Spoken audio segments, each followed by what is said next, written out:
Señoras y señores, muy buenas noches. Para la Fundación Global Democracia y Desarrollo, es un placer recibirles a ustedes en esta noche tan especial, en la que contamos con la presencia de una de las figuras más destacadas del mundo jurídico contemporáneo. Estamos hablando del ex magistrado de la Audiencia Nacional de España y actual asesor del Tribunal Penal Internacional de La Haya, el doctor Baltasar Garzón.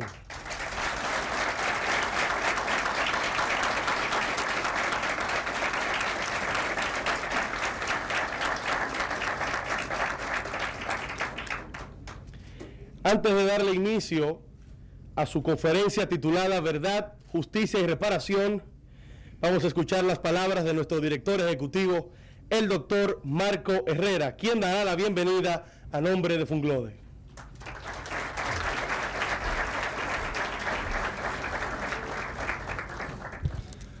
Muchas gracias. Muy buenas noches. Excelentísimo señor Presidente de la República, Presidente de Honor de la Fundación Global Democracia y Desarrollo, doctor Leonel Fernández. Doctor Mariano Germán Mejía, Presidente de la Suprema Corte de Justicia. Doctor Milton Ray Guevara, Presidente del Tribunal Constitucional de la República Dominicana. Doctor Reinaldo Pared Pérez, Presidente del Senado. Doctor César Pina Toribio, Ministro de la Presidencia. Distinguidos magistrados, ministros, congresistas, amigos que nos acompañan en esta especial noche. En nombre de la Fundación Global Democracia y Desarrollo, es un placer y un privilegio pues darles la bienvenida a esta conferencia que hemos titulado Verdad, Justicia y Reparación, a cargo del doctor Baltasar Garzón, quien, a pesar de no necesitar ningún tipo de introducción ni presentación, pues posterior a mi bienvenida será debidamente presentado por la licenciada Laura Castellanos. Hablar del magistrado Garzón es hablar de la lucha contra la impunidad, es hablar de la lucha contra el terrorismo, la lucha contra la corrupción. Tenerle aquí pues nos enorgullece mucho porque su mera presencia pues se apoya mucho y refleja mucho lo que es algo que va muy ligado a la filosofía de esta institución, que es la democracia. Y la democracia implica, pues entre otros valores, la igualdad de todos ante la ley, la no impunidad y la lucha por la justicia a toda costa y de manera resiliente. Sin lugar a dudas, Baltasar Garzón pues refleja ese valor, por lo cual su presencia, aparte de ir muy de la mano con nuestra filosofía, pues ha sido acogido de una forma abrumadora y sin precedentes, diría yo, en este auditorio que se ha desbordado en apoyo a esta especial visita. Quiero dar la primicia también, con mucha satisfacción y mucho orgullo, de manifestarles que la Fundación Global ha firmado un acuerdo de colaboración con la Fundación Internacional Baltasar Garzón, FICBAR, y en base al cual esperamos, pues, primero, que esta sea la primera de muchas visitas, y segundo, que entre ambas instituciones pues, podamos canalizar proyectos de común interés que, como todo lo que hacemos aquí, pues, se traducirán en beneficio de la justicia y de la democracia en la República Dominicana.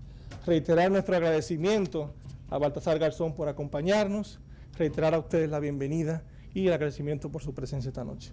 Muchas gracias.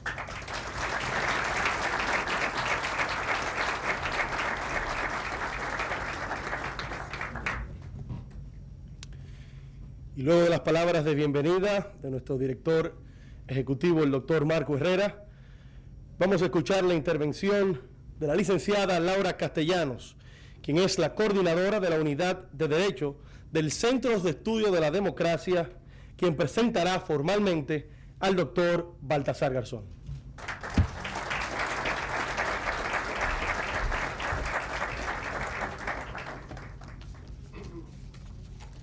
Gracias, Manuel. Excelentísimo señor Presidente de la República y Presidente honorario de Funglode, doctor Leonel Fernández Reina. Igualmente también la bienvenida al excelentísimo Presidente del Senado, el doctor Reinaldo Pared Pérez. Nos complace también recibir al doctor Milton Rey Guevara, presidente del Tribunal Constitucional de la República Dominicana, y demás jueces del Tribunal Constitucional que nos acompañan, así como también al presidente de la Suprema Corte de Justicia de la República Dominicana, doctor Mariano Germán, y demás jueces de la Suprema Corte de Justicia que también nos honran con su presencia. Los múltiples ministros y ministras que se encuentran con nosotros, gracias por acompañarnos, legisladores, el señor procurador. No haría justicia si hago el esfuerzo de saludar a todas las personalidades que aquí nos acompañan, legisladores, miembros del cuerpo diplomático, académicos, estudiantes, miembros de la prensa, amigos y amigas, todos. Bienvenidos a la Fundación, que hoy se regocija en abrir sus puertas para recibir al magistrado Baltasar Garzón. Y a mí me toca una tarea que es a la vez fácil y difícil. Fácil porque la vida del magistrado Garzón ha sido una vida muy pública, muy seguida desde República Dominicana y desde las distintas latitudes del mundo, pero difícil porque resumir en unos minutos la importancia y la trascendencia de su labor constituye todo un reto.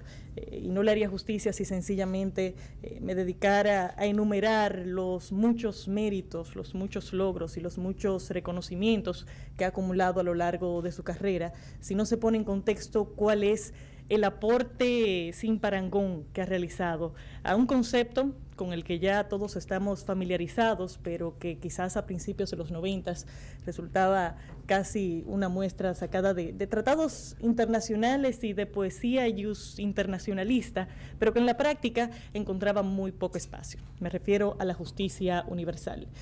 El magistrado Garzón, dentro de su trayectoria, empezó en la judicatura en 1980, pero en 1988 pasa a integrarse en el Juzgado de Instrucción número 5 de la Audiencia Nacional en España, un tribunal especial con jurisdicción nacional que conoce esencialmente asuntos penales de trascendencia. De ahí que el magistrado Garzón, la mayor parte del tiempo, trabajó con crímenes graves propios del crimen organizado, narcotráfico, terrorismo, violaciones graves y sistemáticas de los derechos humanos, entre otros. Su vida, por supuesto, también viene marcada por todo ese trabajo, una vida que en muchas ocasiones se vio en situación de riesgo, donde su trabajo estuvo marcado en todo momento por la gallardía, por la valentía y sobre todo por la voluntad de hacer el trabajo a pesar de las limitaciones que la justicia tiene, aún en países como España, con un nivel de desarrollo mayor que el nuestro, pero donde todavía las herramientas de la justicia quedan detrás frente a las del crimen organizado. En ese contexto, el magistrado Garzón nunca se dejó acobardar frente a las circunstancias y le tocó vivir circunstancias muy difíciles. Fue un pionero en la aplicación de principios jurídicos importantes a nivel, por ejemplo, de intervención de naves con sospecha de estar involucradas en el narcotráfico. Fue un gran investigador a nivel del financiamiento del terrorismo en España, particularmente el financiamiento de ETA. Ese trabajo no solamente lo tocó muy directamente por el dolor de las víctimas de los actos de terrorismo en ese país, sino que incluso llegó a tocar su tribunal. La fiscal de su tribunal en ese momento, Carmen Tagle, fue asesinada en un atentado de ETA. Y eso, bueno, no solamente tocó su trayectoria, sino que tocó de una manera muy particular la fibra de la justicia, siendo ella una más de los tantos miembros del Poder Judicial y de la justicia española que fueron asesinados en esos atentados. Hizo un trabajo importante también a nivel de otro tipo de crímenes, a nivel de corrupción. Y si empezamos a mencionar casos, duraríamos bastante mencionando los casos en los cuales el magistrado se involucró. Y de hecho, sin mencionar todavía los que tienen que ver con violaciones internacionales sistemáticas de derechos humanos, que es sin duda lo que le dio más trascendencia internacional, estamos hablando de una trayectoria que le ha merecido más de 20 honoris causa en distintas universidades del mundo, todo tipo de distinciones, todo tipo de reconocimientos. Eso es propio de los hombres excepcionales, pero hay muchos hombres excepcionales en el mundo y el trabajo del magistrado Garzón es tan particular que no basta con esa enumeración para ponerlo en el contexto adecuado. Hay que verlo dentro del contexto de lo que realmente el magistrado Garzón le aportó a la lucha de la impunidad a nivel internacional, que es el área en el cual rompió fronteras y marcó un antes y un después desde su posición en el Juzgado de Instrucción número 5 en España. Desde allí, desde Madrid, el magistrado Garzón tomó en sus manos una serie de principios que no eran nuevos, al contrario, eran principios que estaban desde hacía mucho tiempo aceptados y reconocidos en el derecho internacional, se habían aplicado ya en 1927 por la Corte Permanente de Justicia Internacional, sirvieron de base para los tribunales de Nuremberg, Israel los aplicó con el caso de Eichmann, en fin, no eran para nada nuevos, sin embargo, por la inercia, por el olvido y por las circunstancias que conocemos que rodean las situaciones de impunidad a todo lo largo y ancho del mundo, sencillamente no se aplicaban. Y el mérito sin parangón del magistrado Garzón es precisamente haberse atrevido a aplicar esos principios.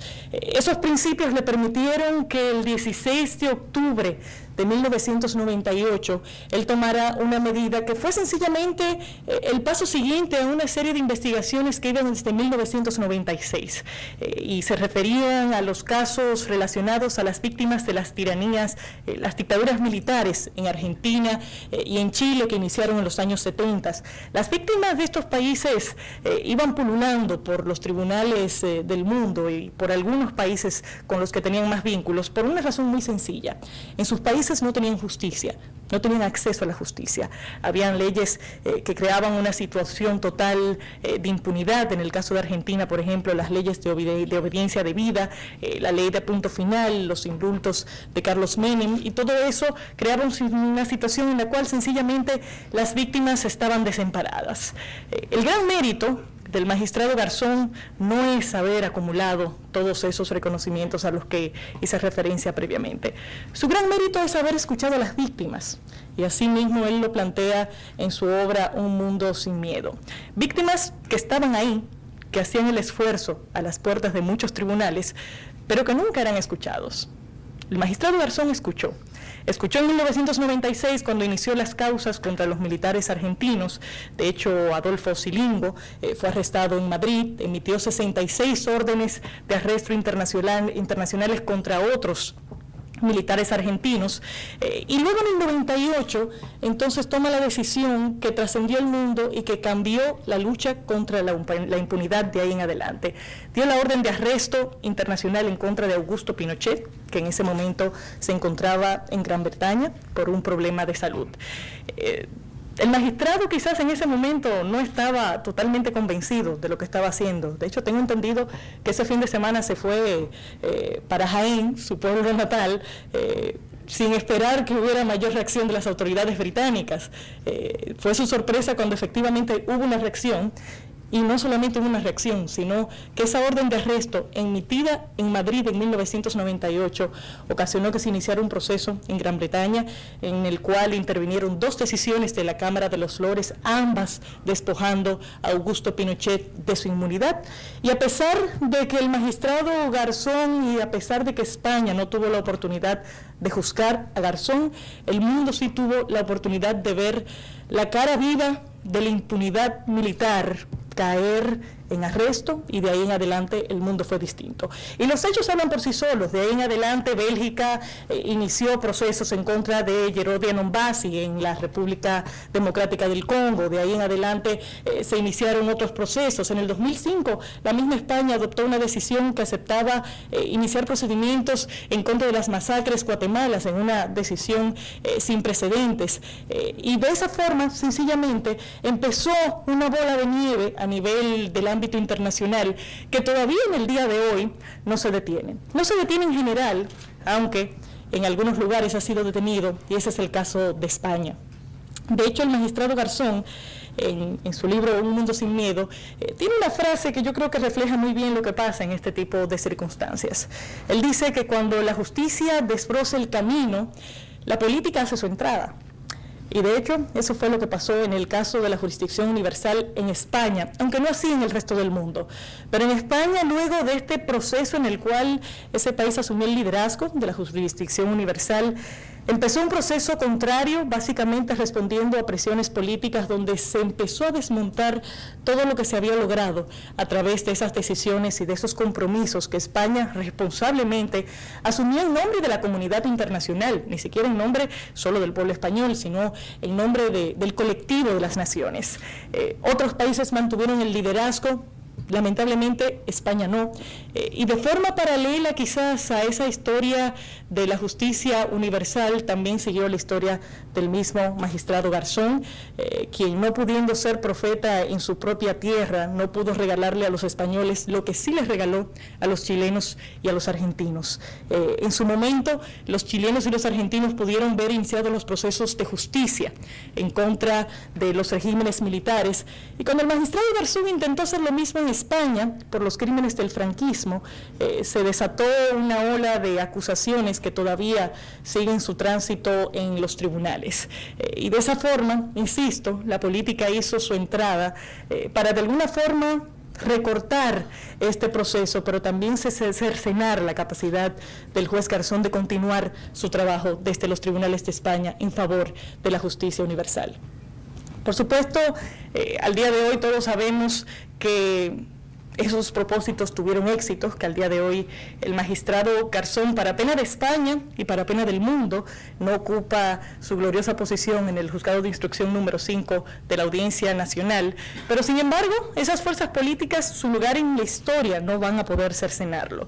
Su lugar en la construcción de la noción de los derechos de la víctima, del derecho a la verdad, del derecho a la justicia, del derecho a la reparación, que es precisamente el tema que él va a estar abordando en esta noche, su noción de ver la justicia como un fin y no sencillamente como un medio, que es algo que a veces pasa en los sistemas de justicias, su pasión por ir más allá de las reglas establecidas y de tratar de llevar esas reglas al mismo ritmo que el crimen organizado, que las violaciones sistemáticas de derechos humanos y las situaciones de injusticia en el mundo, donde sencillamente las víctimas se quedaban sin que nadie las escuchara. Ese trabajo no va a ser borrado nunca. Y en su libro, el magistrado, de forma casi profética, incluye otra cita que yo creo que vale la pena que recordemos en esta ocasión. Él dice: el juzgado no es la casa ni el patrimonio del juez.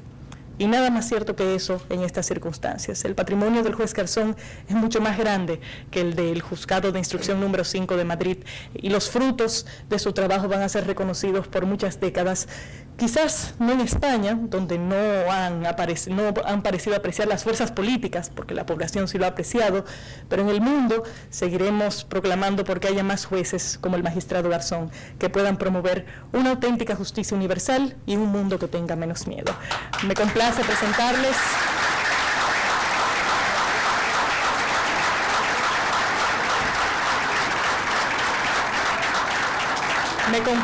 entregarles en esta noche a Baltasar Garzón con su conferencia Verdad, Justicia y Reparación.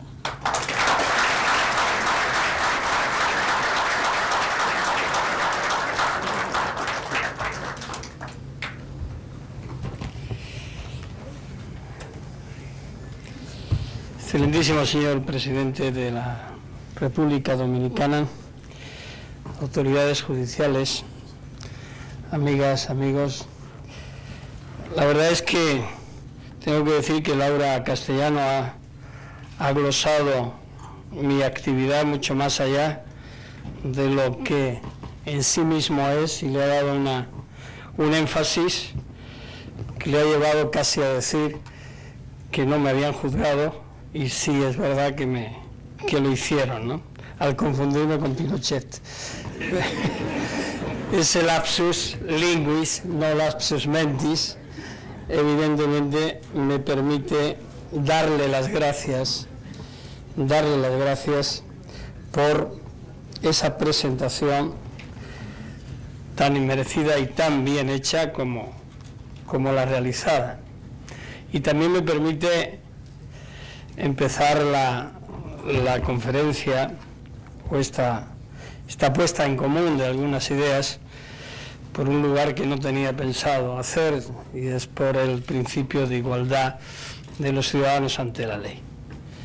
Aunque duela a veces el verse sometido a la acción de la justicia, ha de defenderse ante todo el principio de igualdad de todos los ciudadanos y ciudadanas ante la ley. Otra cosa es que se considere que se cercenan derechos de defensa o que no se completa la acción, y para eso precisamente está la acción de los tribunales. Mi actividad como juez, y lo decía Laura, se ha desarrollado en ámbitos muy complejos como compleja es en sí mismo la criminalidad en cualquier país del mundo. No porque sea más pequeño el país tiene menor incidencia, sino que es allá donde consideran o estiman las organizaciones criminales y aquellos que en un momento de la historia de un país deciden olvidar que son los servidores de los ciudadanos y del pueblo y sustituyen lo que debe ser un sistema democrático por la agresión a su propio pueblo, que se produce la acción criminal que al final, o en gran medida, el Poder Judicial debe de reconducir, debe de perseguir y debe de sancionar. Mi exposición de esta tarde va a ir conjugándose tanto en lo que significa la acción de la justicia como en aquellos otros mecanismos alternativos o que suelen acompañar o deben acompañar a la acción de la justicia cuando se trata de crímenes masivos.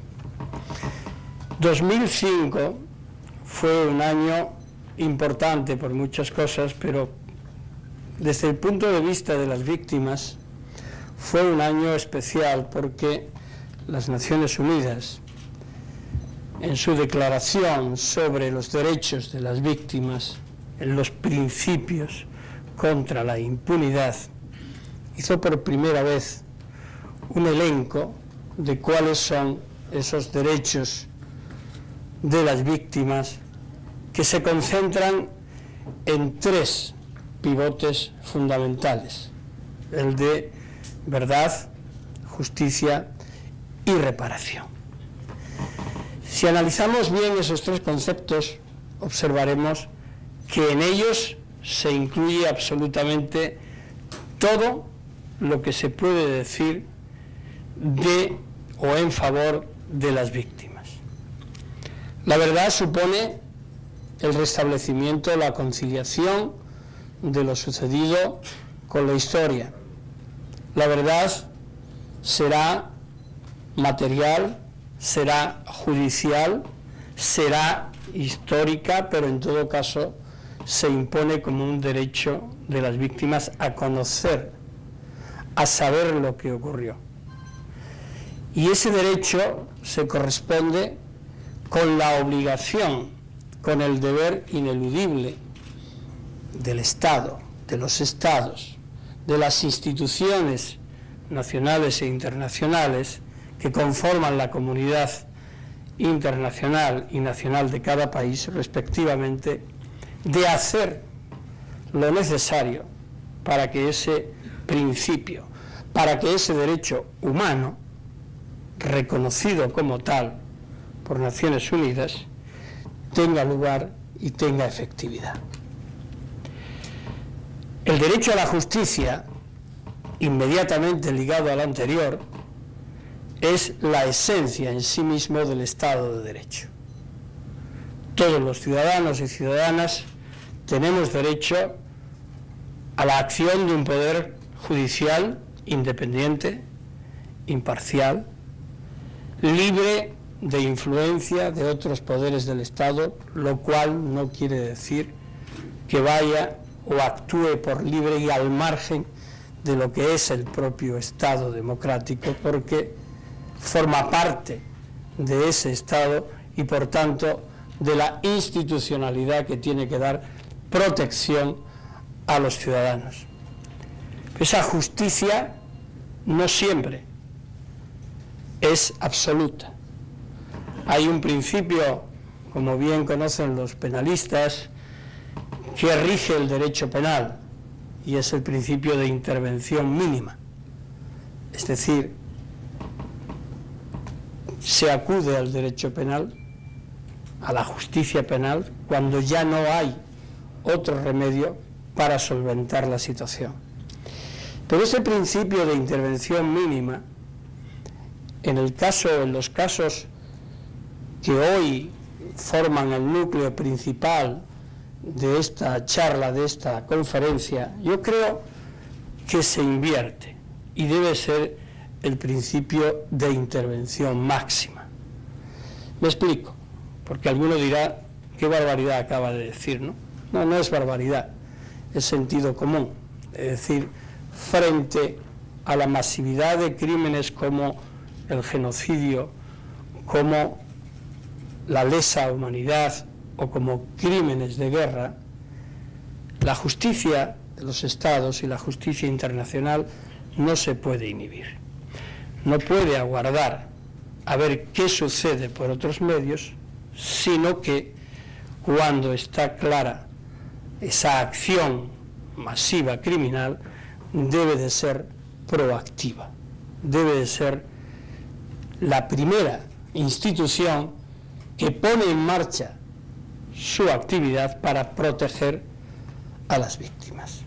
Veremos cómo eso, desgraciadamente, no sucede ni a nivel local, ni a nivel regional, ni a nivel internacional. Y de alguna forma, eso ha supuesto, esa inhibición de la justicia o del Poder Judicial, ha supuesto un agravamiento de las consecuencias que se producen o se sufren por las víctimas en ese tipo de hechos criminales. En el ámbito de la justicia también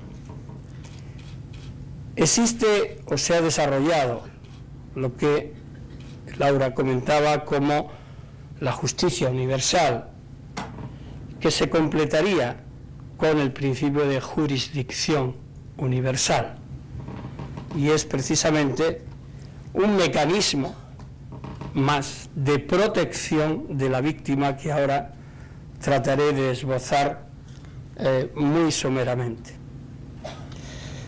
Y se ha desarrollado el principio de víctima universal, lo que significa, y ahora puede ser que esos conceptos, como bien decía ella, sean más o menos conocidos a nivel global, pero hace unos años costaba de hecho bastante que fuera así, e incluso supuso reacciones políticas y jurídicas muy duras frente al desarrollo de estos principios, más que nada porque no se profundizaba en el contenido y en el verdadero significado de los mismos y de cómo venían desarrollándose desde el siglo XVII por los grandes padres del jus gentium, del derecho internacional, y cómo se habían ido vertebrando sin que nadie decidiera aplicarlos. El sociólogo canadiense Michel Ignatieff fue el primero, por lo menos el primero que yo he leído, que definió el concepto de universalidad de las víctimas. Ni siquiera fue un jurista penal, sino un sociólogo que venía a relacionar el concepto no en el ámbito o en el aspecto jurídico, sino en relación a los medios de comunicación y la incidencia que los medios de comunicación producen y tienen en una sociedad globalizada y de la comunicación, donde la influencia de estos puede ser definitiva para fortalecer la indiferencia o, por el contrario, fortalecer el compromiso y la responsabilidad con aquellas causas que a lo largo y ancho del mundo se producen y se visualizan en tiempo real en cualquier rincón del mundo, por muchos kilómetros que haya del lugar donde se están produciendo. El tercer aspecto, esa última parcela que realmente forma parte integral de los tres, y es la primera, es el concepto de reparación. Reparación integral, reparación sostenible, reparación efectiva.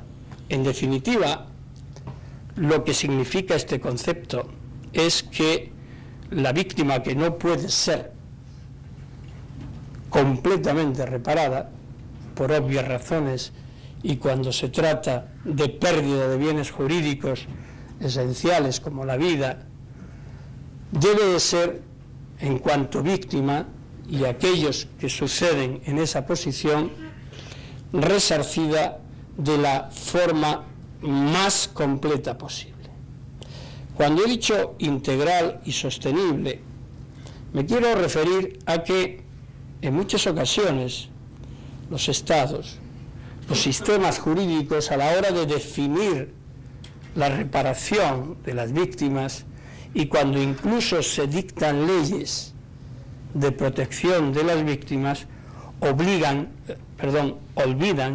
esa necesidad de integralidad y sostenibilidad. ¿Por qué insisto en esos conceptos? Porque para que la reparación sea tal y no produzca una mayor frustración en aquellos que son víctimas de los hechos o de los crímenes producidos, debe de mantenerse en el tiempo. Si se dicta una ley, les voy a poner un ejemplo. En Colombia se ha aprobado y está en aplicación y en vigor la ley de víctimas, de protección de víctimas y restitución de tierras. Es una ley muy ambiciosa, es una ley compleja, difícil de llevar a la práctica. De modo que si se consigue la aplicación de esa ley, habrá una respuesta real, efectiva y palpable por parte del Estado para hacer frente o concitar los gravísimos daños producidos por una acción permanente y continuada de agresión a los derechos fundamentales por parte de grupos criminales como los paramilitares o como la propia guerrilla.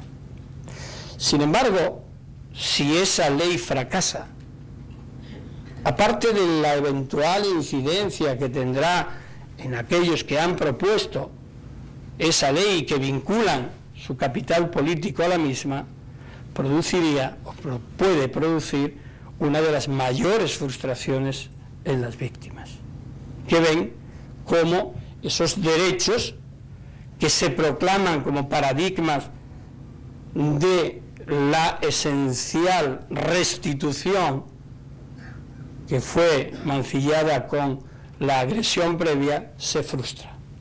Por tanto, vemos que en el título de esta exposición, Verdad, Justicia y Reparación, se concentran los elementos fundamentales que, si bien yo los estoy aplicando a los crímenes masivos, es lo mismo, es igualmente aplicable cuando se trata de otro tipo de crímenes.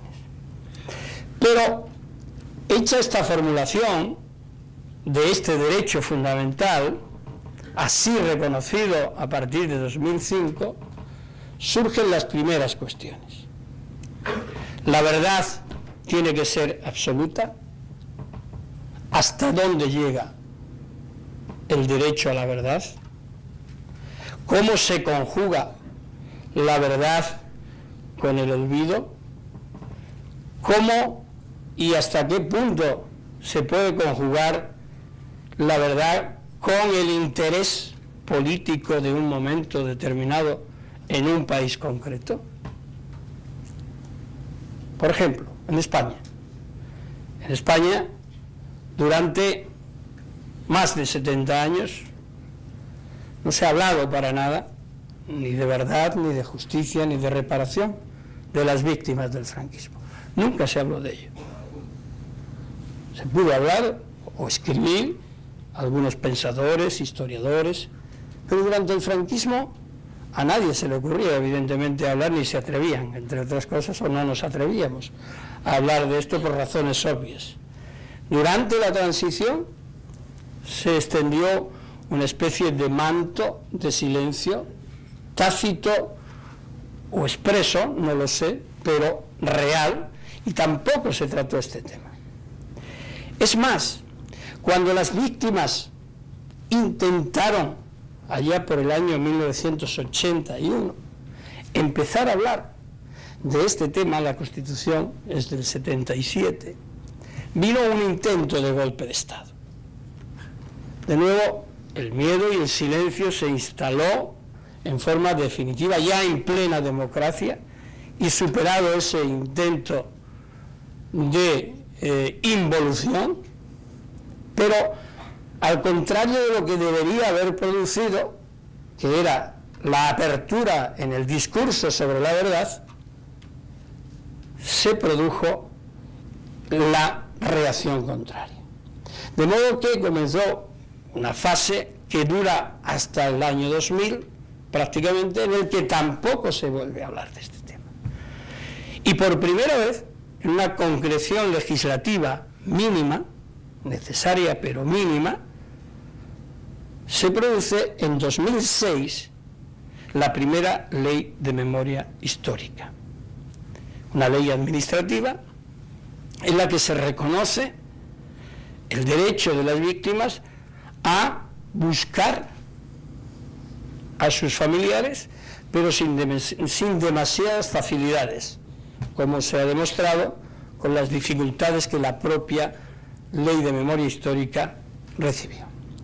Pero cuento el episodio español, que también volveré al mismo para los otros dos pivotes de la ecuación a tres elementos, pero puede tomarse cualquier otro país en el que han existido dictaduras y se han vivido clarísimas represiones y después no ha habido una verdad oficial. No ha habido, al decir oficial, no quiero decir establecida oficialmente, sino con una investigación oficial de esa verdad. En otros casos ha transcurrido mucho tiempo para que esa verdad comience a desarrollarse. Por ejemplo, en El Salvador, donde se acuerda la necesidad de una comisión de la verdad y que realmente pocos resultados estableció. O en países como Honduras, Guatemala o como Perú, donde después de toda la dictadura se constituye esa comisión de la memoria y realmente poco caso se le está haciendo. Ese es otro ámbito también de reflexiones. Las conclusiones de este tipo, de estas comisiones de la verdad, realmente al final producen poco efecto. Esto nos lleva a hacer una afirmación, o me lleva a hacer una afirmación, y es que la verdad es necesaria en cuanto a su establecimiento, es necesaria como derecho de las víctimas, pero a la vez produce pocos efectos desde el impulso institucional y oficial del Estado, salvo en algunos casos, en los que esa verdad es al final la que se ha instaurado, sobreponiéndose al aspecto de justicia. Es el caso, todos y todas lo conocemos, es el caso paradigmático de Sudáfrica.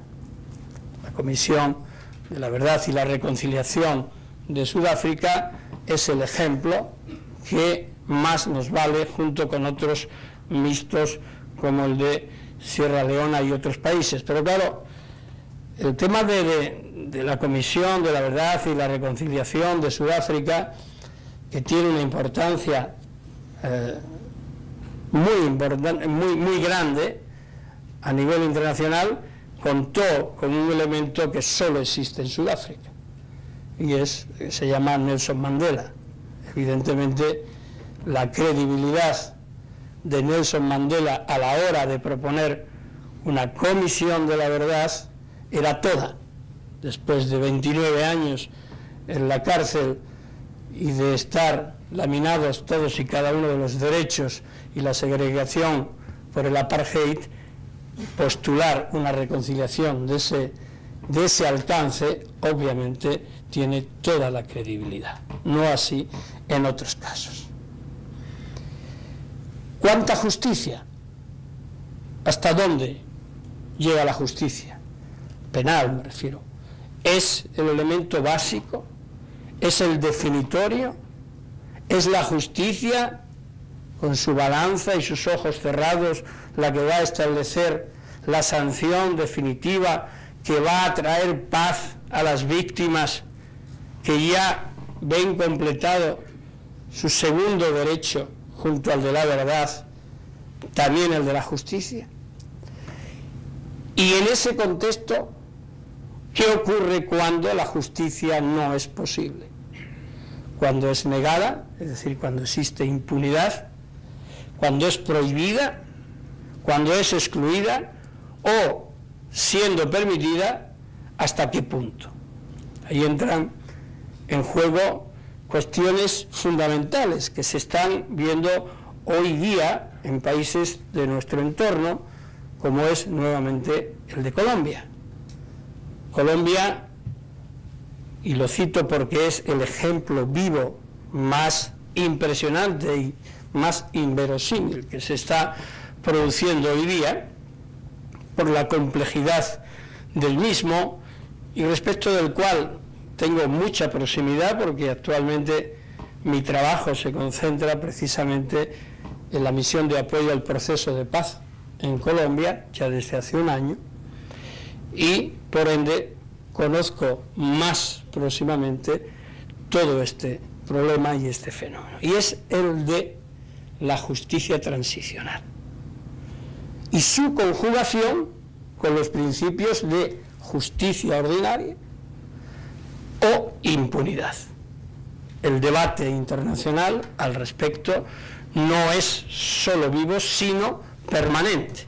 Es decir, ¿cuánta justicia, cuánta pena es suficiente para un criminal reconocido en cuyo haber puede haber 100, 200 o 1000 o 5000 asesinatos y que salga con una pena máxima de 8 años de privación de libertad, como es el caso de la Ley de Justicia y Paz? Es decir, nuestros paradigmas de justicia quedan, ¿cómo quedan? Después de ese shock, es decir, la proporcionalidad de la pena que nos han enseñado en la carrera de Derecho, en los estudios posteriores, en lo que aplicamos los jueces y tribunales cuando dictamos sentencia, cuando se debate la pena de muerte por algunos países, que ya debería de estar erradicada de todos y cada uno de ellos, o la cadena perpetua en otros, o grandes penas, como elemento proporcional a la gravedad de los crímenes cometidos. ¿Cómo queda esto cuando la ley dice habrá un máximo de años de privación de libertad de 8 y unas penas alternativas que, interpretadas en su conjunto, dan respuesta a un fenómeno de criminalidad masiva actual? Esa es la justicia transicional.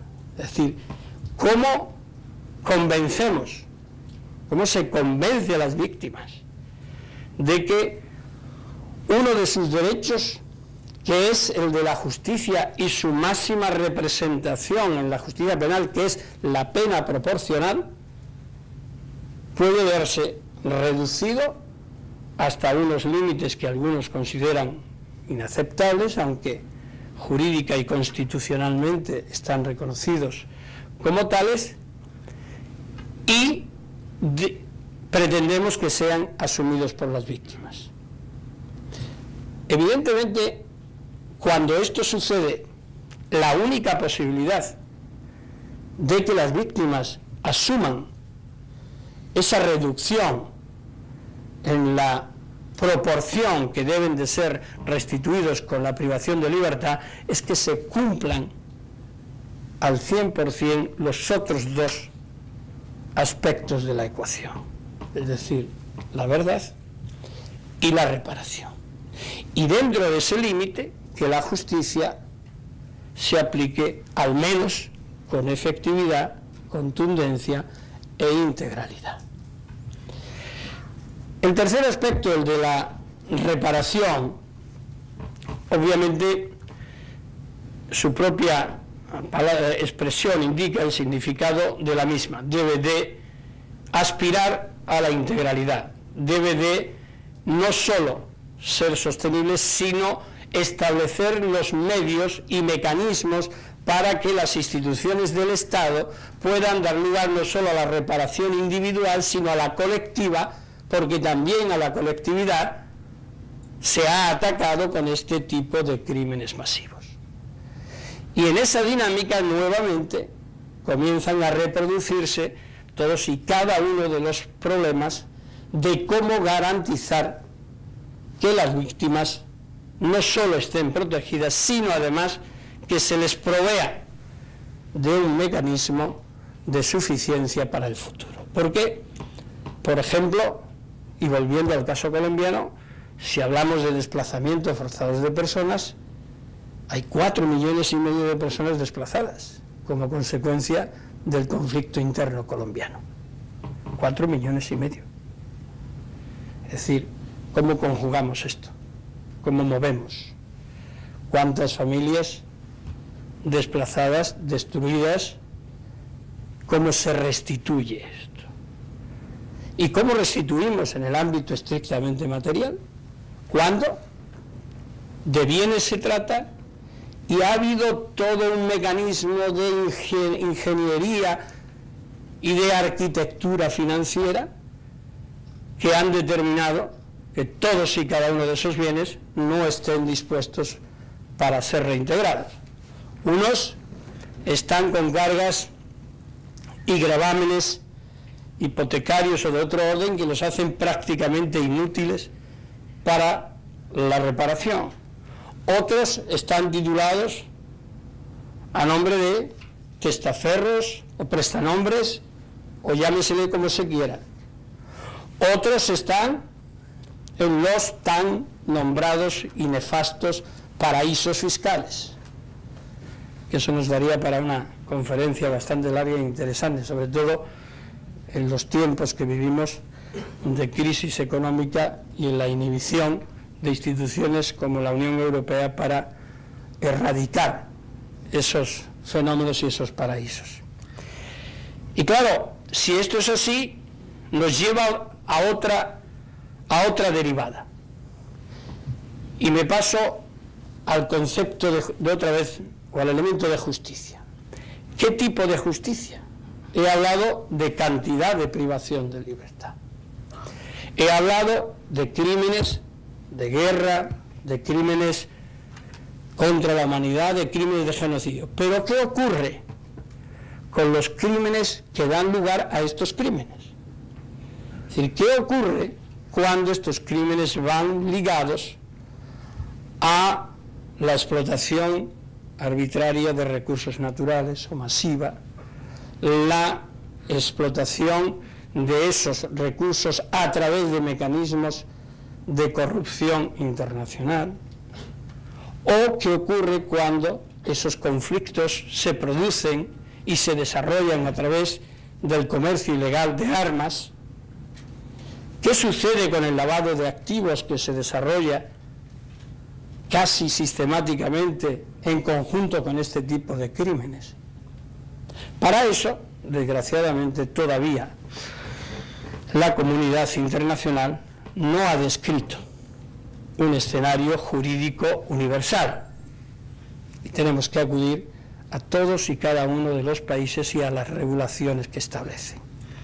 Porque sí hay, aunque no para todos los países en función de que no han ratificado el Estatuto de Roma, sí hay un mecanismo de justicia penal internacional, pero en cuanto a los elementos, en cuanto a los crímenes mencionados de genocidio, lesa humanidad y de guerra, pero no en cuanto a las consecuencias o a la base o a los delitos base que pueden y que de hecho generan este otro tipo de crímenes.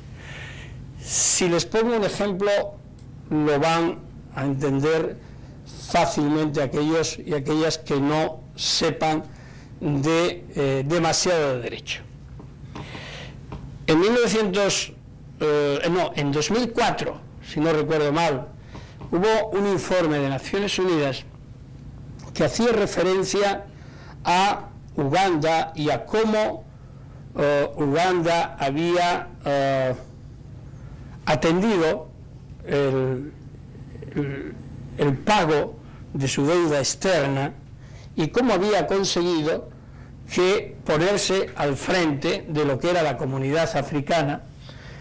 Pero, curiosamente, cuando se indagó sobre las razones de que esto ocurriera así, aparecía que en la base estaba la explotación de un mineral que se llama coltan.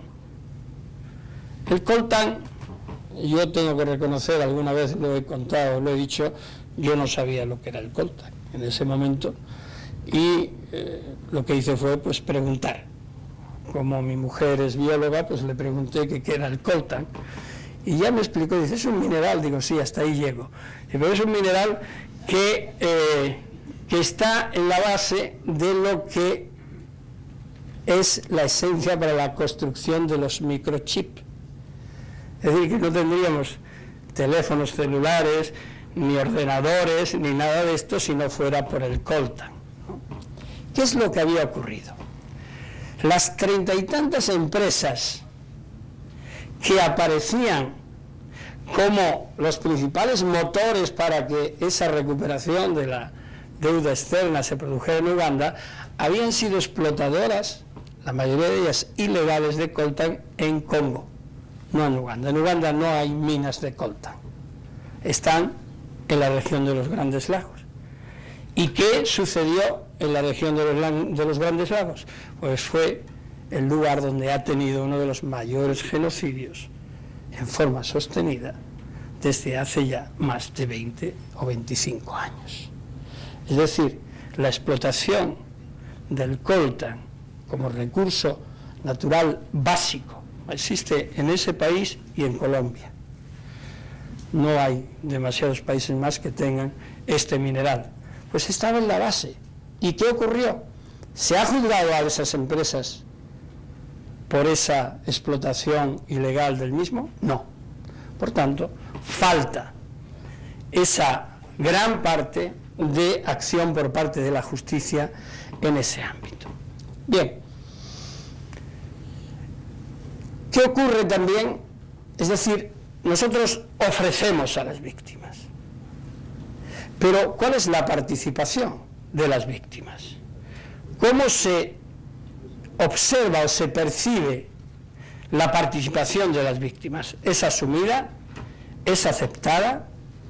Los que somos fiscales, jueces, o nos dedicamos al mundo de la justicia, realmente, cuando afirmamos que la defensa de las víctimas es lo primero, ¿lo creemos ciertamente? ¿O vienen a constituir un estorbo? Vienen a constituir un estorbo en el sentido de decir, víctimas, ¿y qué tienen que ver en esto? Nosotros sabemos lo que tenemos que hacer. Es decir, hay un concepto autoritario de la administración de justicia por parte de jueces y tribunales. Pero no es propio de un país, es generalizado. A la víctima se la ve no como al victimario. El victimario está hiperprotegido en sus derechos fundamentales y así debe ser. Las garantías, ante todo, dan la esencia del Estado de Derecho y establecen los límites en los que nos tenemos que mover. Pero las víctimas se ha visto y se han percibido como enemigos. Y no me tengo que ir muy lejos. Para tomar como ejemplo en España, la lucha contra el terrorismo, pues hoy ya es otra cosa. Pero en la primera época, lo único que hacían las víctimas si se personaban en un procedimiento era ser un obstáculo, porque solicitaban, pedían cosas, exigían más investigación. Jueces y fiscales decían, bueno, pero si no es necesario, si nosotros establecemos el marco, pues ya que ocupen su lugar. Es decir, ha habido una desconfianza hacia las víctimas que ha marcado la tardanza en que esos derechos fundamentales de las víctimas se reconozcan en 2005, mientras que los derechos de los justiciables en cada país es diferente, pero desde luego con mucha más antelación se han reconocido como tal y como esenciales a un Estado de Derecho, que yo defiendo.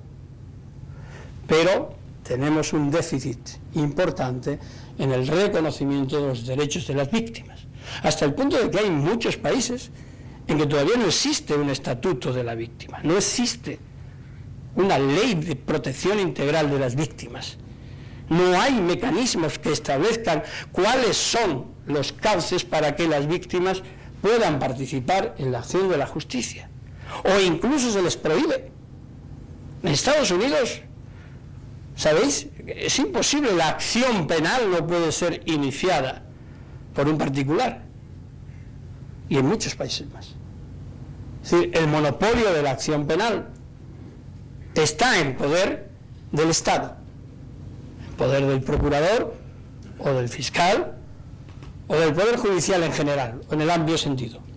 Pero se prohíbe el inicio de la acción de la víctima.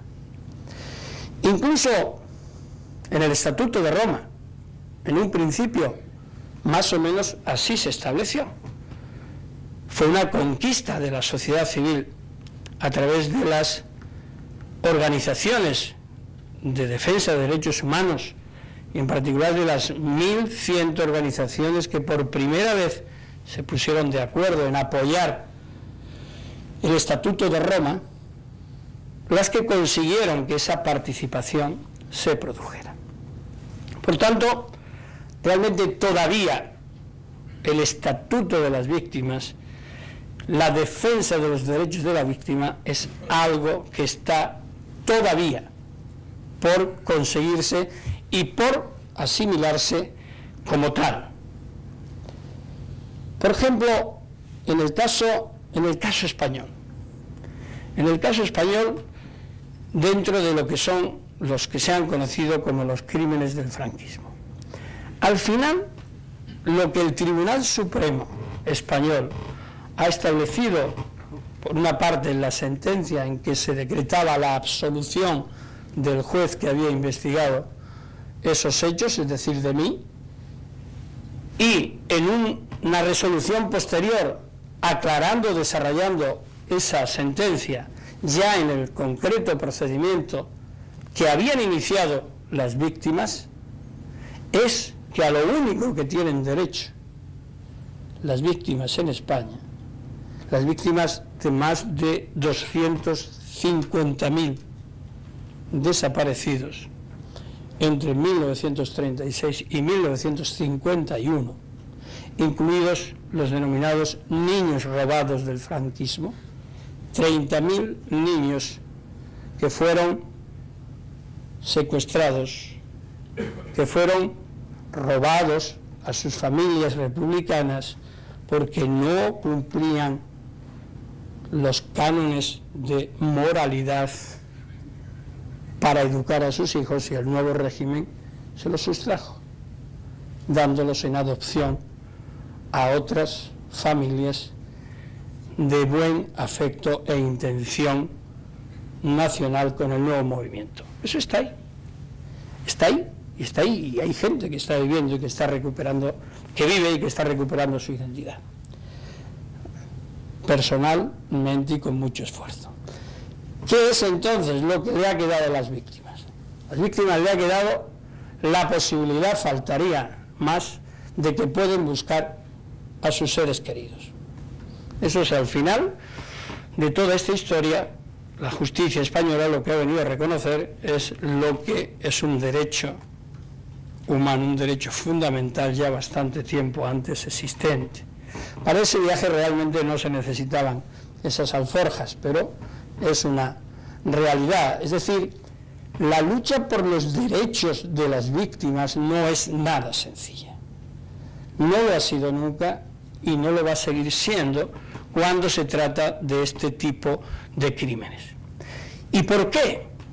¿Por qué? Aparte de la dificultad en sí a la que ya he hecho referencia de conseguir esa integralidad, es porque también existe un fenómeno político, un problema político, que evidentemente hay que tener en cuenta y que conjugar.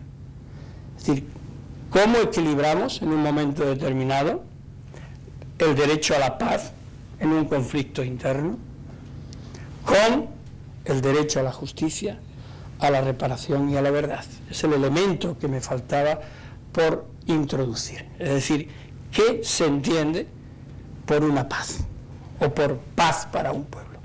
¿Es una paz suficiente? ¿Es una paz integral? ¿Es una paz justa? Como creo yo que debe de ser en particular. Es decir, ¿qué tipo de paz y qué se está dispuesto a dar a cambio de esa paz? Nuevamente quienes van a sufrir son las víctimas, ningunos otros, porque los victimarios lo único que van a recibir son beneficios en relación a lo que la justicia ordinaria tendría que disponer para ellos. De una cadena perpetua o de 40 años o de 60 años de cárcel van a recibir quizás 8 o incluso menos. Las víctimas no van a ser reintegradas en la vida si la han perdido, o en sus derechos si han sido torturados, o en su integridad sexual si ha habido violencia de género en sí misma o como instrumento y desarrollo de esos mismos crímenes y como elemento de imposición sobre una comunidad determinada, como se ha comprobado y se comprueba en forma sistemática cada vez más. Es decir, nuevamente quien pone más y quien pierde más son las víctimas. Entonces, ¿hasta qué punto? Cuando se trata de desarrollar procesos de paz de este tipo, las únicas que están ausentes son las víctimas, nuevamente. ¿No les parece un contrasentido esto? Es como en la crisis esta económica que estamos padeciendo, principalmente en Europa y en mi país en particular. Parece que nos catalogan a los ciudadanos y ciudadanas como imbéciles en el término exacto de imbecilidad, es decir, que no tenemos capacidad de comprensión de determinados problemas. Es decir, lo único que nos hace es explicar qué está sucediendo con la crisis. Se nos imponen medidas, se establecen restricciones, limitaciones, pero al ciudadano no se le explica nadie, desde ningún ámbito, dice, mire, esto se está haciendo por esto y por esto. Además se utilizan unas terminologías que ni Dios las entiende. Esa es la verdad, salvo los economistas y algunos, porque a otros no se les deja hablar, porque si hablan quebrantan lo que es la doctrina oficial, y si no, que se lo pregunten a Paul Krugman. Pues es decir, normalmente pues siempre hay, ¿no?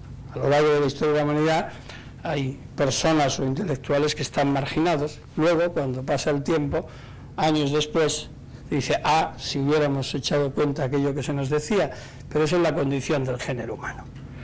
Lo que quiero decir con traer a colación el tema de la crisis económica es que en aquellos momentos en los que mayor privación de derechos se produce, mayores carencias económicas, de vida, de cualesquiera derechos, los que siempre pagan son las víctimas, y a los que no se les consulta, es a las víctimas.